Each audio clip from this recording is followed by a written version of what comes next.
Bienvenidos a una emisión más del Derecho a Disentir, el programa de Justicia TV en el que analizamos con estudiantes de diversas carreras y universidades algunas de las sentencias más relevantes de la Suprema Corte de Justicia de la Nación. Hoy vamos a platicar sobre el amparo en revisión 453-2015, resuelta por el Tribunal Pleno, bajo la ponencia del ministro Alfredo Gutiérrez Ortiz Mena. El tema, clasificación de la información como reservada en el caso de San Fernando, Tamaulipas. Yo soy Alejandro Telles, gracias por acompañarnos. Comenzamos.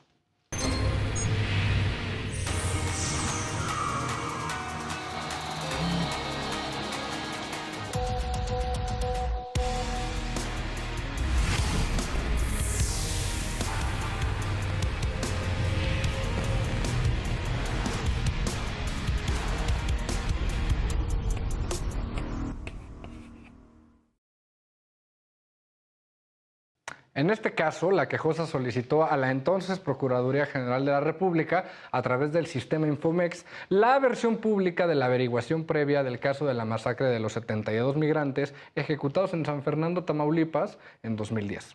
En respuesta, la PGR clasificó la información como reservada por 12 años, por tratarse de averiguaciones previas. Ante ello, la persona peticionaria interpuso un recurso de revisión ante el entonces Instituto Federal de Acceso a la Información y Protección de Datos Personales, ahora INAI, y el instituto confirmó la clasificación de la información como reservada. Inconforme, la solicitante presentó un amparo indirecto, en el cual se confirmó esta clasificación. La Corte conoció del amparo en revisión presentado en contra de esta última sentencia. La quejosa consideraba que la reserva de información no era procedente, puesto que involucraba violaciones graves a derechos humanos, mientras que la PGR argumentó que la autoridad facultada para decretar violaciones en esta índole era la Comisión Nacional de Derechos Humanos, no así el entonces IFAI. Para platicar sobre este tema nos acompañan Montserrat Tapia, de Derecho de la Universidad Interamericana de Morelos, Amaranta Villa, de Ciencias Políticas y Administración Pública de la UNAM, y Bernardo Ambriz, de Derecho también de la UNAM. Hola, bienvenidas y bienvenidos a todos ustedes. Gracias por acompañarnos. Monse, platícame. Bienvenida. ¿Qué te parece la sentencia a favor, en contra de la clasificación y por qué? Yo estoy a favor de la clasificación, primeramente por ser una violación grave a derechos humanos. Entendamos violación grave a derechos humanos aquellas que atenten principalmente con la vida, como fue el caso de la masacre de los 72 migrantes. Pues fue un atentado contra la vida dado de un cártel hacia estos 72 migrantes que dicen que fueron secuestrados y posteriormente los mataron. Entonces ahí hay dos violaciones graves a derechos humanos. Primero, privarlos de la libertad y posteriormente su muerte, su privación de la vida. Entonces, aquí la Corte dice, la PGR, ok, tú, no vamos a decir el nombre de la persona que interpone el amparo, pero dice, no te puedo dar la información dada que es una cuestión reservada y no te la puedo dar porque si yo te la doy, los en ese entonces presuntos culpables se podían dar a la fuga. Entonces, ¿qué hace la quejosa? Va, interpone un recurso ante el entonces IFAI, ahora INAI, y el INAI le dice, yo no soy la persona facultada para decidir si esto es una violación grave a derechos humanos o no. Entonces, en la quejosa interpone su amparo en contra de pues, la PGR y en contra del INAI, puesto a que ninguno de los dos le quería otorgar la información. El juez sexto distrito en la Ciudad de México, en materia de administrativa, dice que efectivamente se le debe de dar la información dado que es efectivamente una violación grave a derechos humanos. Es aquí cuando la Procuraduría General interpone su recurso de revisión porque él sigue en desacuerdo con que se le dé esa información dado que debe de ser reservada por las cuestiones de los datos que se puedan dar a conocer.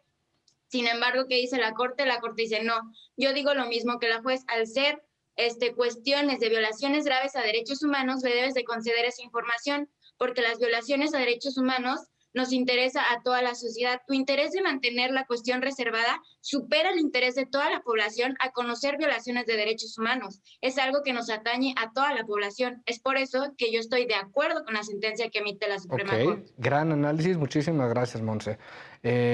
Amaranta, bienvenida. Ya nos empezaba a platicar un poquito, Monse. ¿Qué pasó? ¿De qué hablamos cuando nos referimos a San Fernando, Tamaulipas? ¿Y cuál es tu opinión en términos generales de la sentencia? ¿A favor o en contra de la clasificación?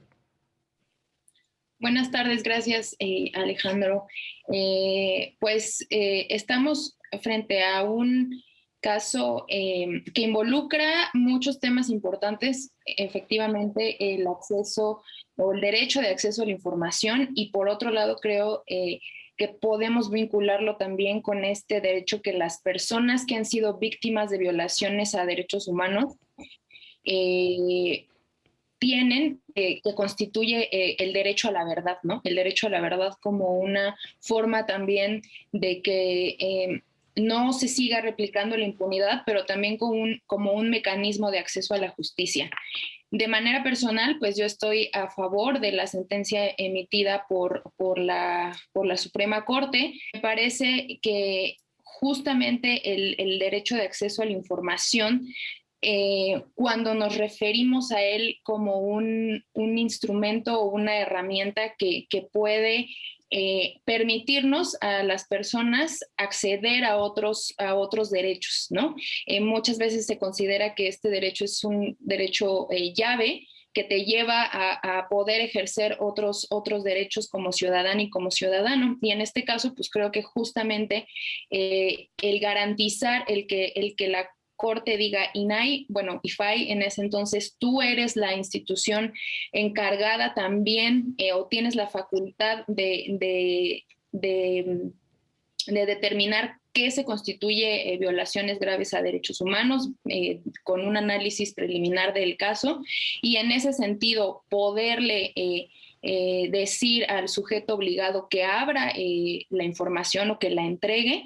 Me parece que eso constituye algo fundamental cuando hablamos, sobre todo de casos como este, en el que si bien las víctimas, bueno, las 72 personas que fueron asesinadas, no están solicitando como tal ese derecho, pero sí lo solicita una persona, aunque no sea una víctima, digamos, indirecta, pero el derecho de acceso a la información lo tenemos todas las personas que vivimos en el país, o sea, no hay una distinción para acceder a él. Entonces, me parece que justo es un caso en el que vemos cómo, más allá de lo instrumental de lo que es en sí el derecho de acceso a la información, de por qué se reserva en algunas cosas, por qué se clasifica en otras, vemos que hay un interés mucho más allá, ¿no? Un interés superior para que los sujetos obligados, bueno, en este caso la Procuraduría,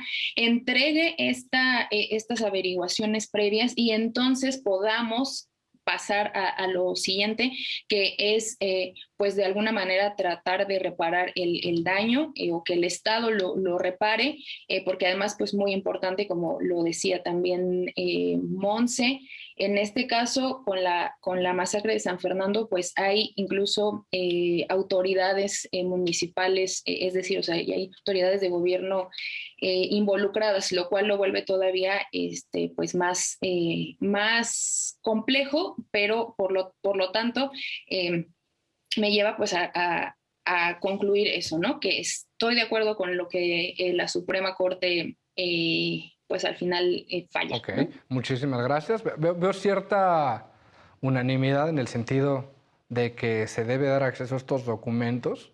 Creo que ahí hay una pregunta intermedia que es ¿cuándo dar acceso a los documentos? No debemos, o sea, no dudamos que en algún momento todos tenemos que saber esto, pero ¿en qué momento? Bernardo, bienvenido a Derecho a Disentir. Platícame, ¿tú también estás a favor o en contra? ¿Qué te pareció la sentencia? Sí, yo también estoy a favor de lo que dictaminó precisamente la Suprema Corte de Justicia de la Nación. Para esto, no sé, si me lo permite, me gustaría dar un breve análisis sobre lo que se dictaminó en este amparo y un poco de antecedentes. Pues precisamente, como bien lo mencionaba usted, del 22 al 23 de agosto, lo que sucede es que hay una masacre en Tamaulipas, en términos generales, en el ejido de Huizacha. Hay que tener en consideración esto porque se privan de la vida a 58 hombres y a 14 mujeres, muy en específico mujeres de Centro y Sudamérica.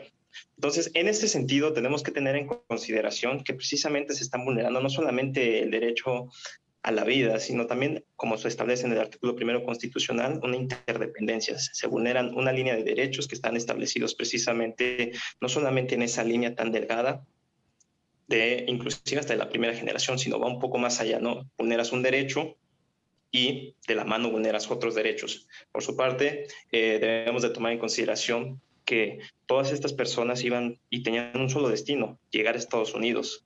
Sin embargo, por el crimen organizado, que en este caso se veía reflejado por los Zetas, pues se priva de la vida a tantas personas, ¿no? En concreto mencionaba 58 hombres y 14 mujeres.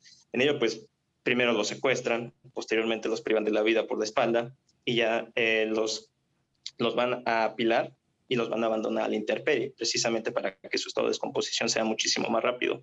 Ahora bien, debemos de tomar en consideración que la CNDH se pronunció al respecto y, bueno, ellos acordaron que el expediente tuviera una información de carácter social, es decir, pública, que tuviera relevancia en este sentido para que todas y todos tengamos acceso al propio expediente, emitiendo así una recomendación, la 80/2013. En esta se ve plasmada precisamente una recomendación hacia el Procurador General de la República en aquel momento, donde se tocan dos puntos fundamentales. El primero de ellos, precisamente, que se ponga en práctica todas las diligencias, no solamente legales, sino también materiales, para buscar la veracidad de los hechos y también para precisamente buscar la verdad histórica de los mismos. Tal vez me está adelantando un poco en el tiempo, pero recordando lo que establece el artículo 20, inciso A de nuestra Constitución, que es uno de los fines que se obtuvo a través de la reforma en seguridad pública y justicia penal, pues es precisamente el esclarecimiento de los hechos, ¿no? Que se proteja a la víctima, etcétera, etcétera, etcétera. Entonces debemos de tomar en consideración esto. Y el otro punto es precisamente que el procurador instruya a todos y cada uno de sus agentes para que estudien de manera cabal los derechos que fueron violentados tanto a las víctimas como a los ofendidos de este delito. Ahora bien, yo estoy a favor precisamente de que se haya otorgado esta información, que sea de carácter público, una información pública, precisamente por la trascendencia de los hechos, porque no solamente esto engloba a la víctima o a los ofendidos, sino también va más allá en el nivel de la sociedad. Debido al impacto y a la gravedad de los hechos, es evidente que se debe de tomar esto como un semblante para no tener en consideración otros temas respecto a este tipo de grandes violaciones a derechos humanos que desde mi perspectiva han sido vulnerados, como el de la legalidad, como el principio de seguridad jurídica, la vida, la salud, el trato digno y humano, entre otros, recordando, y a lo que hacía mención anteriormente, la interdependencia de los derechos establecidos en el artículo 1. Eso es por un momento. Muchísimas gracias, Bernardo. Creo que con esto que nos compartan Montse, Amarante y Bernardo podemos tener un panorama general muy bien hecho sobre lo que representa este caso, cuáles son los derechos en juego y el porqué de la determinación de la Corte. Para poner en contexto también a nuestra audiencia, hay que señalar que el derecho al acceso a la información pública está previsto en el artículo 6º constitucional, en la base A, fracción primera, y de ahí tenemos distintos cuerpos normativos que establecen cuáles son los trámites y los procedimientos que se tienen que llevar a cabo para ejercitar este derecho y cómo los sujetos obligados, las autoridades, pero también incluso los particulares, tienen que actuar ante una petición de este tipo, ¿no? Ahora, para el segundo bloque, partiendo de este consenso que tienen sobre que es importante que se tenga acceso a esta información por todos los derechos que se ven involucrados, me gustaría ponerles del otro lado también lo que significa la conducción de un expediente y la transgresión o las dificultades que esto puede representar para las autoridades encargadas de la administración de justicia, el tener que estar proporcionando esta información a cualquier particular que lo solicite. Hay un punto muy interesante, por ejemplo, acá Montse tocaba, ¿no? Que decía, no voy a mencionar el nombre de la quejosa.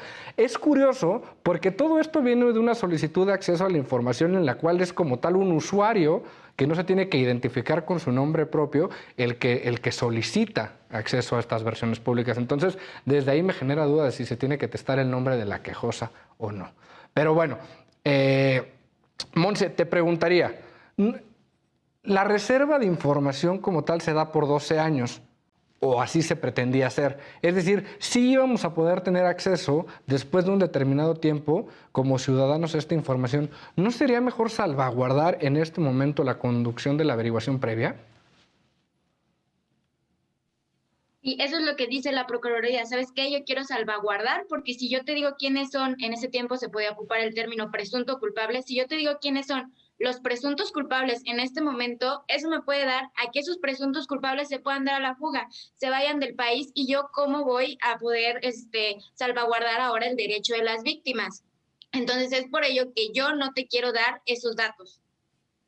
Quiero que hasta que un juez o una autoridad competente me diga, sabes que esto es violaciones graves a derechos humanos y por tanto tienes que dar ciertos datos, también ellos decían hay ciertos datos que se van a salvaguardar pese a que yo te dé otra información, entonces ahí sí yo te la daré, pero mientras no, ningún juez o autoridad que yo crea competente, que en ese tiempo decían que pues la autoridad competente era la Comisión Nacional de Derechos Humanos, me la dé, pues yo te daré saber esos datos. Entonces, pues ellos sí creían darla, pero siempre y cuando seguir salvaguardando. Sin embargo, su criterio para no dar los datos era eso, de que los presuntos culpables se pudiesen dar a la Oye, ¿y no fuga. te convence, Monse, a ti, este tema de que pudieras pues facilitar que se vayan algunos de los presuntos delincuentes? O sea, sí, pero sería como que datos reservados. O sea, te doy todo como de dónde fueron encontrados los cuerpos, más o menos ciertos datos de cuestiones. Yo creo que ahí lo que intentaban dar, ya que fueron, como dijo Amaranta, se veían involucrados también servidores públicos de policías municipales y estatales, pues como que querían como que ahí más dar la reserva por lo que se pudiera dar en contra de ellos, no tanto por lo que fuera de cuestiones de que se fueran a dar a la fuga los presuntos A mí, culpables. Porque esos sí serían como datos que quedarían en suma reserva, no se A mí me podrían dar. da pavor un poco este tema, entendiendo que, a ver, no es cualquier expediente, ¿no? Como tal es cuando hay violaciones graves a derechos humanos o crímenes de lesa humanidad, pero sí me preocupa mucho porque al abrir este tipo de documentos, sí expones, a pesar de que estés ciertos datos, ciertas líneas de investigación, ¿no?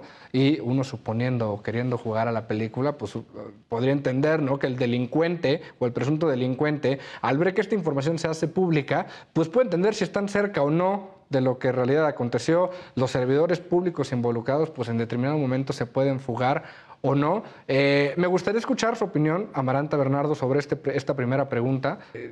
Si no es una salida factible que dentro de 12 años se dé a conocer la información, porque también con este resguardo temporal está salvaguardando otros derechos de las víctimas, como un acceso a la justicia, el encontrar a los culpables, etc. Pero se nos está acabando el tiempo de este primer bloque y pues los comerciales son los que pagan esta producción. Entonces, vamos a una pequeña pausa y regresamos en el segundo bloque. Esto es El Derecho a Disentir por Justicia TV.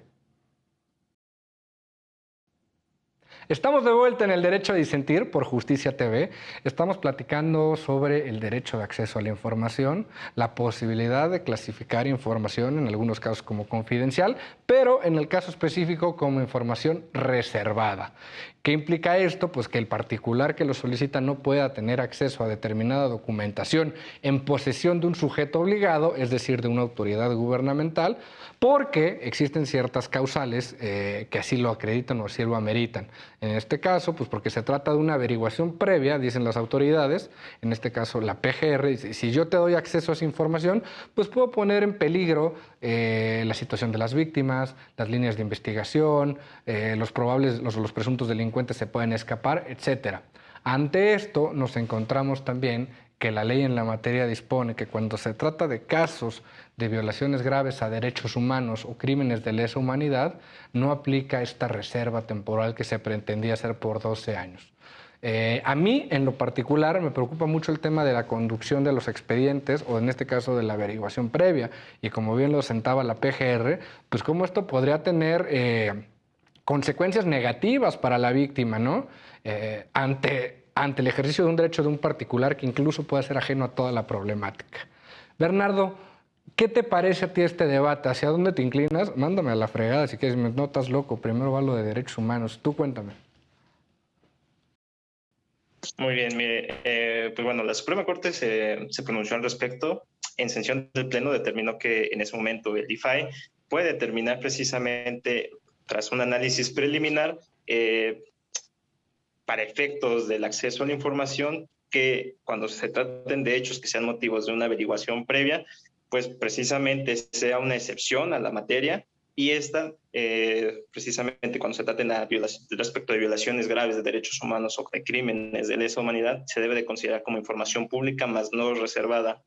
Por regla general, los hechos que están asentados en averiguaciones previas, pues son reservados, precisamente para evitar su difusión, porque podría poner en peligro tanto la persecución del delito como el sistema de impartición de justicia.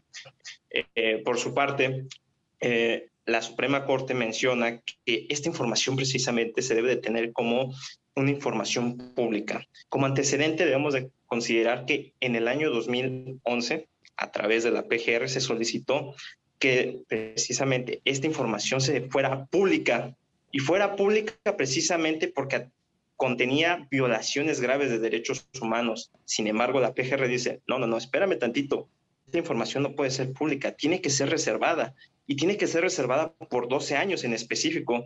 Esto con fundamento en el artículo 14 de la Ley Federal de Transparencia y Acceso a la Información Pública Gubernamental, antes llamada así, y precisamente que se relacionaba con el artículo 16 del Código Federal de Procedimientos Penales. Entonces, ellos estaban en la idea de que la información tenía que manejarse como reservada, más no como información pública.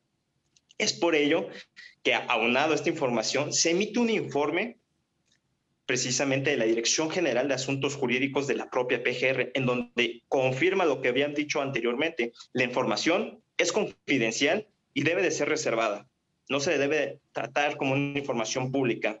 Y aunado a ello, la Subprocuraduría, precisamente, de Control Regional de Procedimientos Penales y de Amparo, confirma aún más esta resolución, donde precisamente ellos dicen los datos, las determinaciones, los informes, los documentos que le integran son confidenciales.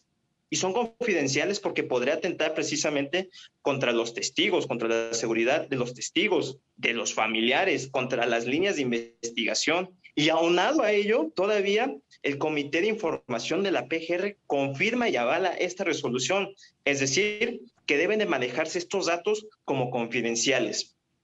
Es por ello, y ante la molestia del solicitante, pues que precisamente se interpone un recurso de revisión ante el IFAI. Ok, se interpone ese recurso de revisión ante el IFAI. El IFAI confirma que la información se debe de mantener en reserva, aún así porque según ellos está dentro de una causa de reserva de la información establecida en el ordenamiento jurídico ya antes mencionado. Y precisamente ante esta resolución se promueve juicio de amparo indirecto para atacar esa resolución reclamada, y precisamente se dicte otra con libertad jurisdiccional. Aquí es muy importante porque precisamente se concede el amparo y se le da la protección federal a la persona. Por otro lado, el IFAI interpone un recurso de revisión a esa sentencia de amparo. Al interponer este recurso de revisión, el Tribunal Colegiado en Materia Administrativa, pues lo que hace es confirmar la sentencia recurrida. Es así que entonces el 4 de septiembre, precisamente de 2013, el IFAI emite una nueva resolución para hacer ejecutoria esta sentencia de amparo. Ahora bien, es muy, desde mi punto de vista, es muy interesante porque precisamente el IFAI va a confirmar la reserva de la información sobre la versión pública de la averiguación previa, por lo que se va a promover otro juicio de amparo indirecto. Aquí precisamente se tiene en 4 de septiembre de 2014, que se le va a conceder el amparo precisamente para dejar insubsistente la resolución reclamada y que se dicte una nueva, claro, con libertad jurisdiccional. En ese amparo se van a tocar temas muy importantes desde mi punto de vista. Se va a tener como autoridad responsable precisamente al IFAI. Se va a tener como tercero interesado a la PGR. Y ellos van a interponer un recurso de revisión, a cual la quejosa se va a adherir. Ahí la PGR, desde mi punto de vista, toca temas muy importantes. Uno de ellos es que los razonamientos expresados no están ni fundados ni motivados, y que precisamente el juzgador de distrito se aboca a tesis aisladas, la PGR dice, no es que no le puede dar valor a las tesis aisladas porque estas no tienen carácter de obligatoriedad. Sin embargo, la Suprema Corte ha reabastecido sobre este tema y se ha pronunciado respecto a, que las tesis aisladas no tengan ese carácter de obligatoriedad, solamente son orientadoras, el juez de distrito las puede invocar. No le ve ninguna limitación a que no se puedan invocar y que claramente deja infundado este agravio en el recurso de revisión que interponen estos dos. Por otra parte, toca un tema muy interesante la PGR en relación a que no existe determinación alguna por autoridad competente de que precisamente se trata de violaciones graves a derechos humanos o de crímenes de lesa humanidad. Por lo tanto, concluye que el IFAI, así lo establece la PGR, que el IFAI no es la competente para determinar si existen o no violaciones graves a derechos humanos o crímenes de lesa humanidad, que esa responsabilidad le corresponde precisamente a la CNDH y al Poder Judicial. Está cañón, ¿no? Sin embargo, sí, exacto. Entonces, aquí es también, retomando un poco lo que también establece la PGR, es que el IFAI está solamente facultado para salvaguardar derechos de acceso a la información y protección de datos personales, únicamente para eso, más no para establecer si existen violaciones de esta índole. Sin embargo, la Suprema Corte, reitero, se ha pronunciado al respecto y ha establecido que la persona o el órgano indicado, mejor dicho, para en primera instancia analizar si existen o no este tipo de violaciones es la propia PGR, ya que cuenta con el monopolio de la acción penal y porque debe de proteger la información de la averiguación previa. Ahora, pero en un primer momento, quien debió de haberse hecho cargo de este análisis preliminar para saber la existencia, si es que la había, de violaciones graves o de crímenes de lesa humanidad, era la propia PGR. Me parece, ese punto me parece muy interesante, Bernardo. Regresamos porque ese es el segundo tema que quiero tocar, que me parece muy, muy importante. ¿Quién como tal tiene la facultad y quiénes creen ustedes que podrían tomar la determinación de que existe una violación grave de derechos humanos? Que per se, el tema grave ya me parece bastante peligroso porque necesitaría de la emisión de determinadas directrices, ¿no? ¿Qué violaciones de derechos humanos son graves? En cuanto a qué hablamos de cuantía, hablamos de grado, etcétera. Pero me gustaría ir un poco, Amaranta, con esta primera pregunta sobre si está fundado o si estás de acuerdo con que se puedan abrir este tipo de expedientes de averiguaciones previas cuando se trata de una violación grave de derechos humanos, a pesar de lo que esto pueda generar para las víctimas. ¿Cuál es tu opinión sobre este punto? Sí, creo que aquí hay que hacer también como hincapié en cómo se entrega la información cuando la persona la solicita y cuando se tratan de este tipo como de temas o de casos en los que de repente hay más reticencia a poder entregarla, ¿no?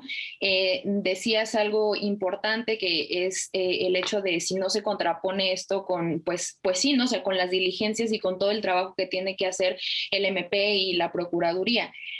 A mí me parece que, bueno, ya sé que lo vamos a tocar en el próximo bloque, pero que es justo el asunto como de fondo, un poco la contraposición de las facultades de una institución, ¿no? Y las facultades de otra, pero que en medio, pues queda esta parte de hacer o no, o de garantizar el derecho de acceso a la información y como yo lo decía en mi primera intervención, pues también del derecho a la verdad. A mí, sinceramente, me parece que reservarlo 12 años, pues en casos como este, pues es bastante tiempo, o sea, para entorpecer que las personas puedan tener esa garantía del derecho a la verdad exacto.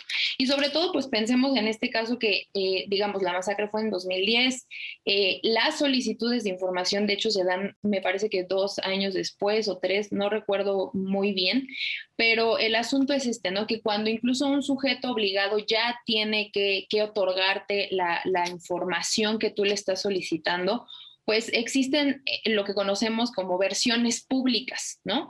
Estas versiones públicas normalmente están testadas, por ejemplo, los datos personales de los involucrados o de las involucradas, y se testan una serie como de cuestiones dentro de estos documentos, es decir, o sea, no se entrega como tal el expediente tal cual, y eso, pues ya, digamos, también le da una ventaja o protege, digamos, las diligencias y las tareas, pues en este caso de la PGR. Entonces, esa es la razón que a mí me lleva a decir, pues, no hay manera o no hay como alguna justificación para que tratándose de un caso como este, pues se quiera reservar tanto tiempo.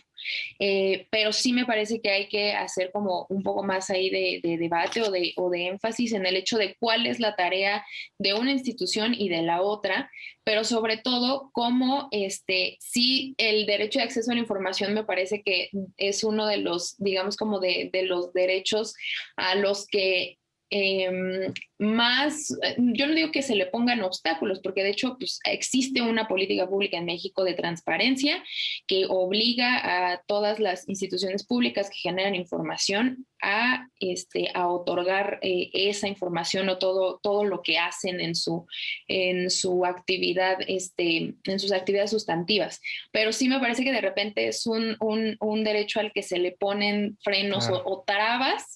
Y pues no debería como tanto de ser así, sino que justo siendo además una, digamos, pues un pilar del Estado democrático, pues tiene que ser siempre accesible. Claro. Antes de ir muchas gracias, Amaranta. Antes de ir contigo, Montse, rápidamente para precisarle a la audiencia que nos acompaña, todo particular en ejercicio de este derecho constitucional puede acudir a lo que antes era Infomex, ahora la Plataforma Nacional de Transparencia, y solicitar documentación que esté en poder de una autoridad que les llama la ley sujeto obligado. Estos sujetos obligados, cada uno tiene una unidad de transparencia que va a dar trámite a esta solicitud. La unidad de transparencia es el encargado a nivel interno de cada sujeto obligado de pedir a las áreas que pudieran tener esa información que rindan un informe correspondiente y determinen si la información es pública o si no.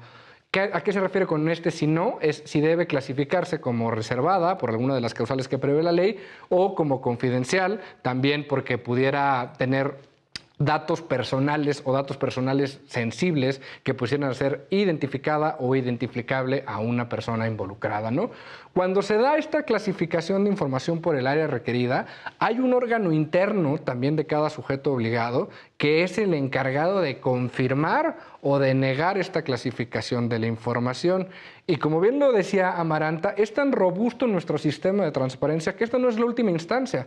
A pesar de que este órgano de control interno en materia de transparencia te la confirme, en este caso la reserva, todavía el particular puede acudir ante lo que ahora es el INAI, antes el IFAI, y decirle, no, vuélveme a revisar por favor esto porque creo que tengo derecho de acceso a la información, ¿no? La única salvedad a este asunto es la Suprema Corte, que no está sujeto a lo que dice el INAI, y en temas jurisdiccionales ellos son su propio órgano garante.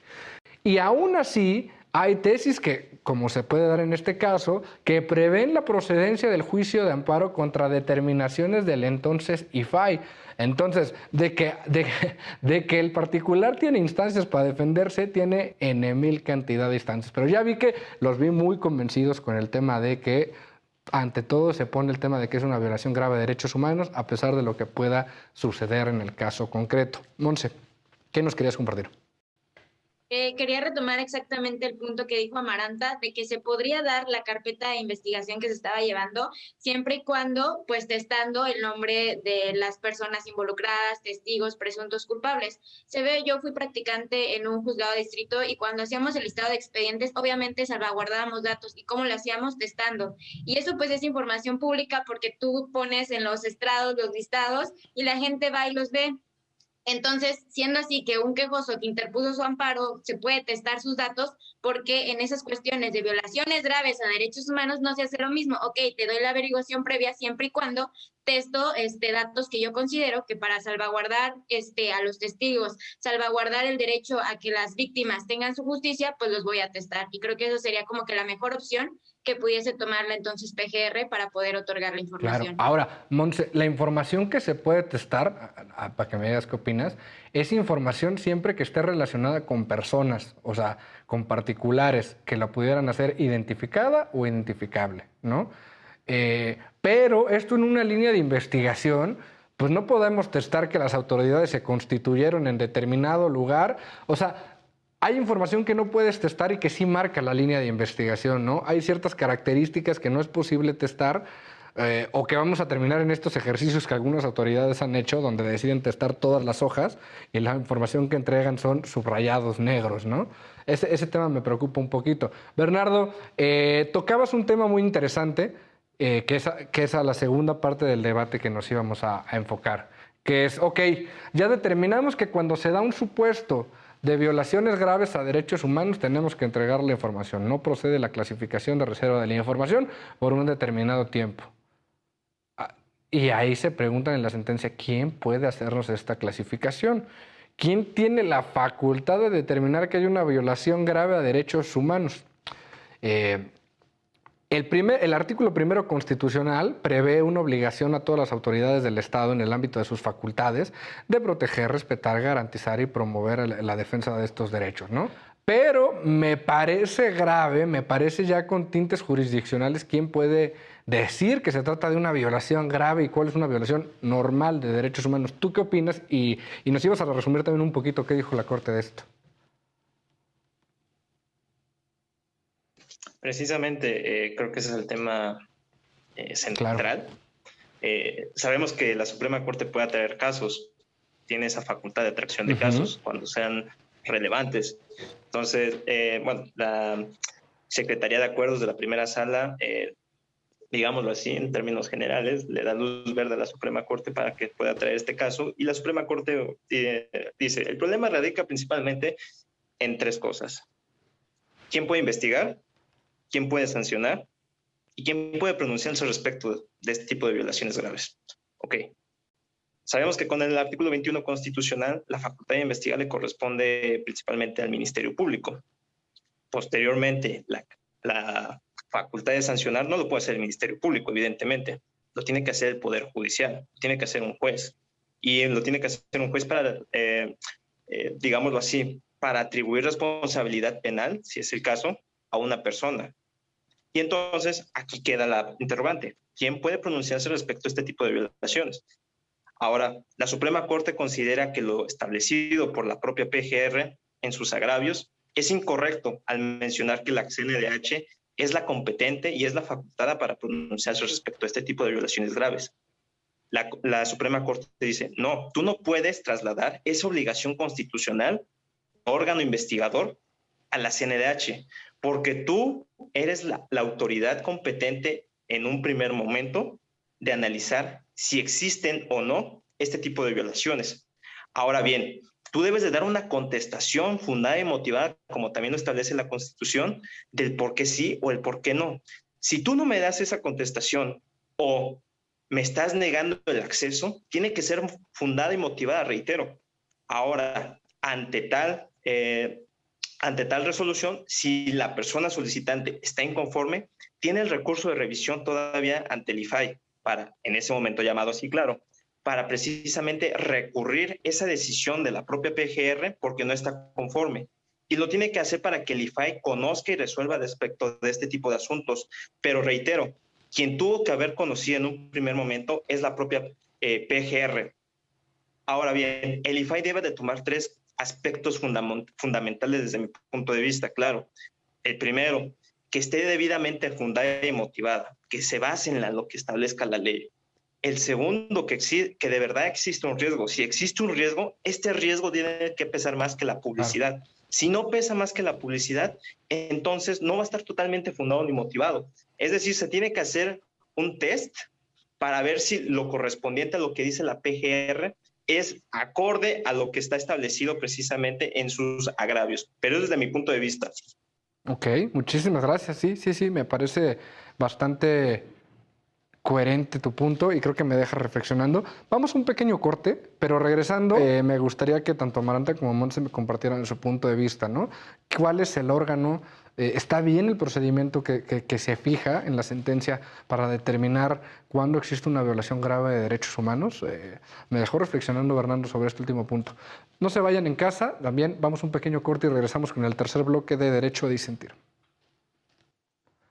Estamos en el último bloque del Derecho a Disentir por Justicia TV, analizando el tema de derecho a acceso a la información, reserva de la información, el caso de San Fernando en Tamaulipas, y en este último bloque seguimos después de la respuesta que nos dio Fernando sobre qué órgano es el competente para determinar cuando existe una violación grave de derechos humanos y en general qué les parece lo que asentó la Corte sobre este punto en la sentencia. Monse, vamos contigo, ¿cuál es tu opinión? Ok, mi opinión, conforme a lo que decíamos, creo que es efectivamente la PGR y el INAI están facultados de acuerdo a lo que establece anteriormente, ya mencionábamos, el artículo primero constitucional, de que todas las autoridades en el ámbito de sus competencias pueden establecer de acuerdo al control difuso de qué se puede considerar una violación grave a derechos humanos y cuáles no. Entonces, por cuestiones del control difuso que de ahora se toma en cuenta en el artículo primero constitucional, es de que sí, efectivamente, desde un principio la PGR pudo haber dicho que era una violación grave de derechos humanos o no, y posteriormente también el INAI, de acuerdo a sus facultades, también lo pudo haber establecido. Sin embargo, ellos dijeron que no, que la facultada era la Comisión Nacional de Derechos Humanos. Pero yo creo que desde un principio ellos sí lo pudieron establecer. Ok, perfecto, muchísimas gracias. Amaranta, ¿tú qué opinas?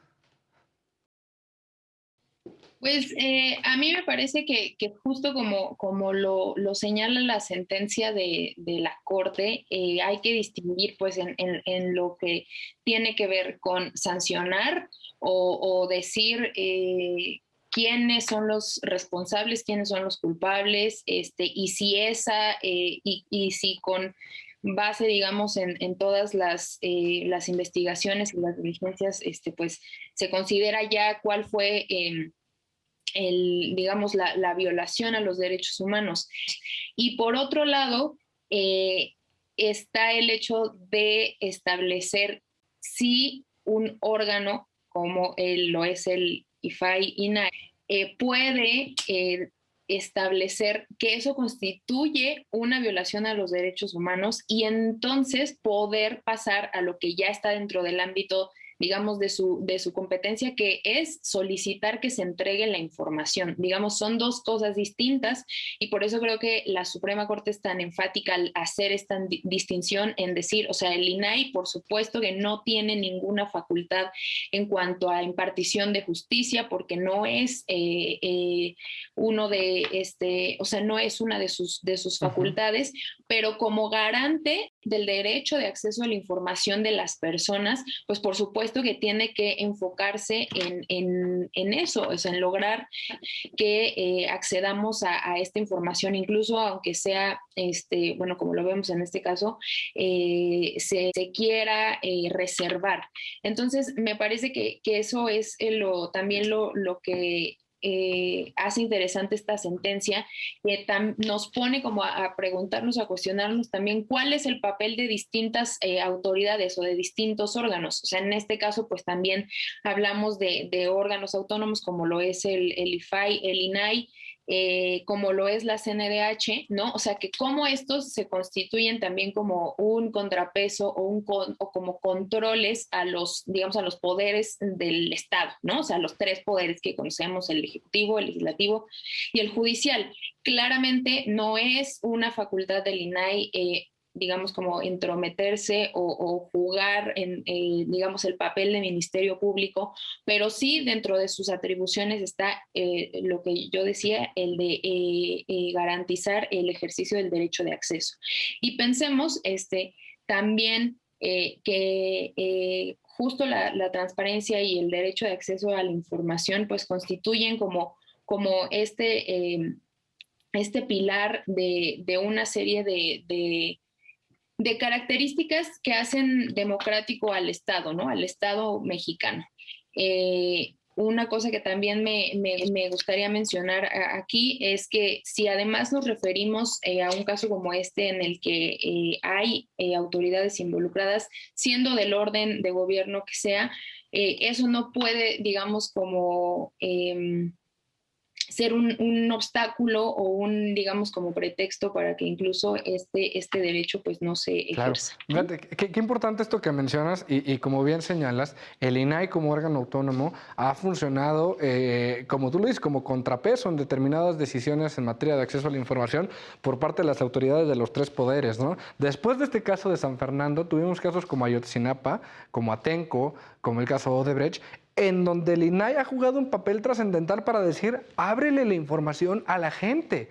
Y esto es tan de trascendencia pública que tiene que conocerlo y saber que las autoridades están funcionando, ¿no? Y nuestro mismo sistema judicial permite que haya este diálogo entre tanto la autoridad como el INAI para que resuelva en un determinado momento en tribunales quien tenga que resolver, ¿no? Pero sí es muy importante, como bien lo dices, si entendemos y si tantos teóricos nos lo dicen, que el derecho de acceso a la información y la libertad de expresión y toda esta red de derechos bajo el derecho llave, como bien decías, en el sexto constitucional, es fundamental para un Estado de derecho, o un Estado social de derecho, o un Estado de derecho constitucional, pues que le demos todas las herramientas a las autoridades para que de verdad podamos llegar a un pleno ejercicio de este derecho.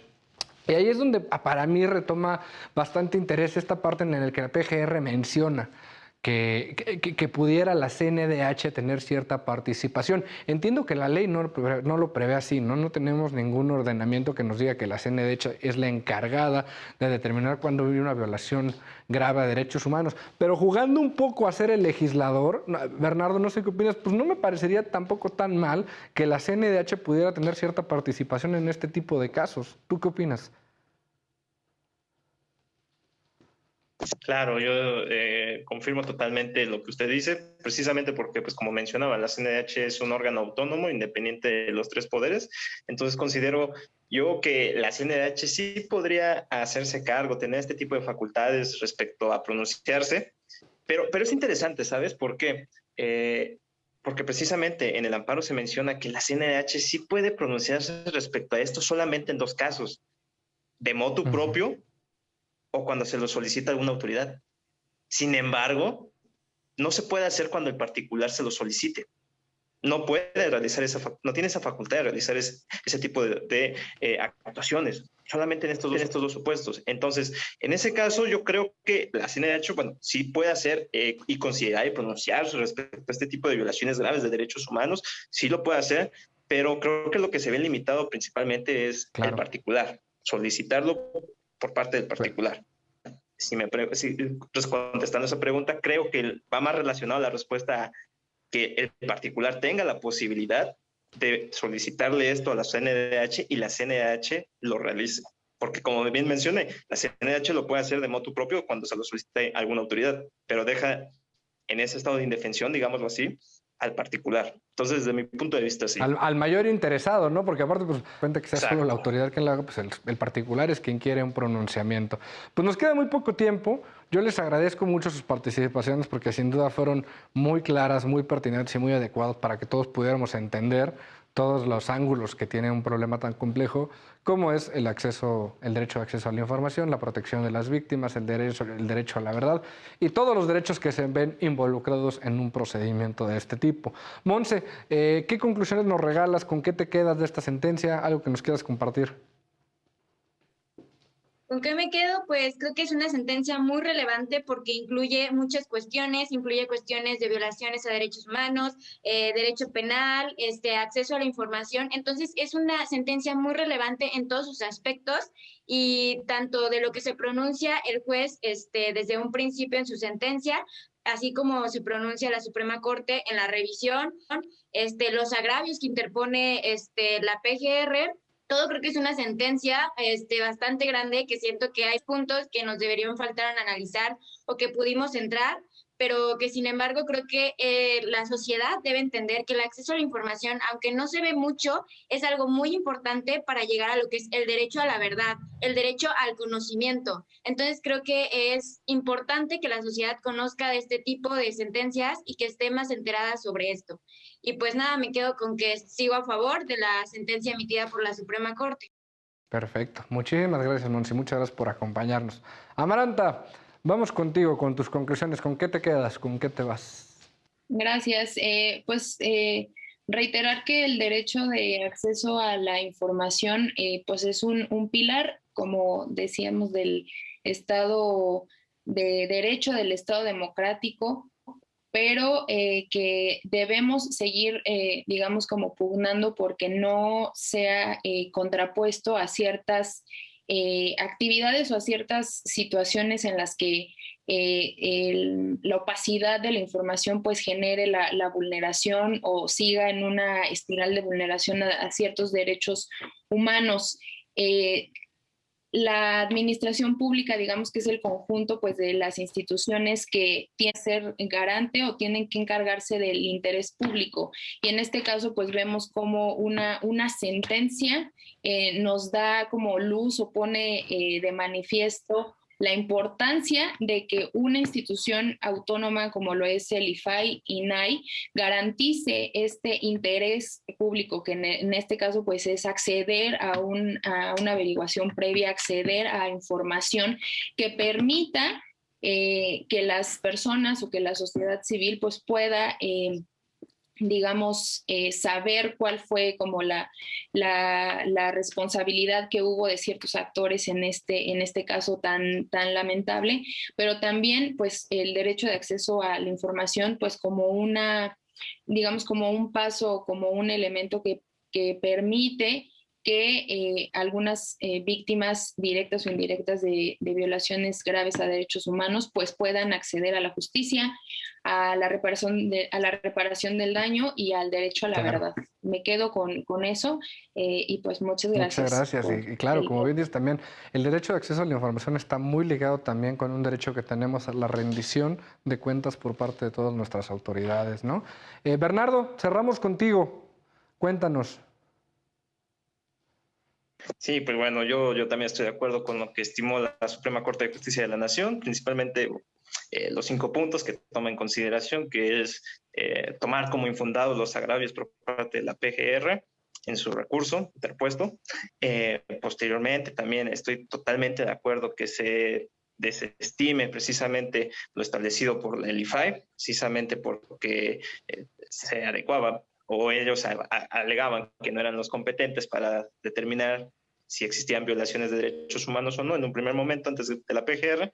También estoy totalmente de acuerdo en que se le conceda el amparo y la protección federal a la quejosa y que se confirme precisamente la sentencia de amparo que fue recurrida. Además de que se quede sin materia el recurso de revisión adherente de la propia PGR. Por su parte, también considero importante que se debe de tomar consideración y pleno interés en la necesidad de permitir el acceso de información precisamente en las averiguaciones previas, antes llamadas así, ahora carpetas de investigación, donde se vean plasmados precisamente grandes violaciones de derechos humanos o crímenes de lesa humanidad, ya que, como mencioné anteriormente, esto no solamente impacta para las víctimas o para los ofendidos, impacta para la sociedad por la gravedad y por todo el impacto que puede generar a nivel nacional e inclusive internacional. Y aquí tal vez pongamos en consideración los tipos de justicia alternativa, restaurativa, retributiva, etcétera, etcétera, etcétera. Pero hay que tomar en consideración lo establecido, tal vez me estoy adelantando un poco en el tiempo, lo establecido en el artículo 20 constitucional. ¿Por qué digo esto? Porque precisamente antes no estaba previsto esto en el artículo 20, pero cumplir con los 4 fines del procedimiento penal, ¿no? El esclarecimiento de los hechos, que el culpable no quede impune, proteger a la víctima o ofendido y la reparación del daño. Por ende, considero que estos aspectos se toman en consideración por parte de la Suprema Corte de Justicia de la Nación y creo que además de ser un hecho de verdad lamentable, desgraciadamente no va a ser el único ni va a ser el último. Y se suma a la lista de los crímenes que no ha dado respuesta alguna el Estado mexicano y que desgraciadamente solamente se va a quedar plasmado ahí y que la resolución tal vez solamente sea anacrónica. Con eso me quedo. Muchas gracias. Muchas gracias. Claro, tienes toda la razón en que muchas veces la respuesta por parte del Estado en este tipo de violaciones graves a derechos humanos ha sido insuficiente, ¿no? Y esto lo podemos ver también plasmado en determinadas resoluciones de la Corte Interamericana, ¿no? En los que ha acreditado la responsabilidad del Estado mexicano, la ausencia de autoridad en determinadas regiones y la falta de acción para para remendar estas situaciones, ¿no? Les agradezco de nuevamente mucho que hayan estado aquí, todas sus opiniones que tanto me esclarecieron lo que implica el derecho de acceso a la información en estos casos. Y en casa también, muchísimas gracias por acompañarnos. Creo que fue un programa con muchísima información, muy robusto y en el que analizamos uno de los derechos más importantes para el entendimiento de lo que significa un Estado de Derecho en el siglo XXI, el derecho de acceso a la información, tanto en su vertiente como derecho individual, pero también en su vertiente social. Yo soy Alejandro Telles, esto fue El Derecho a Disentir por Justicia TV. Nos vemos en la próxima.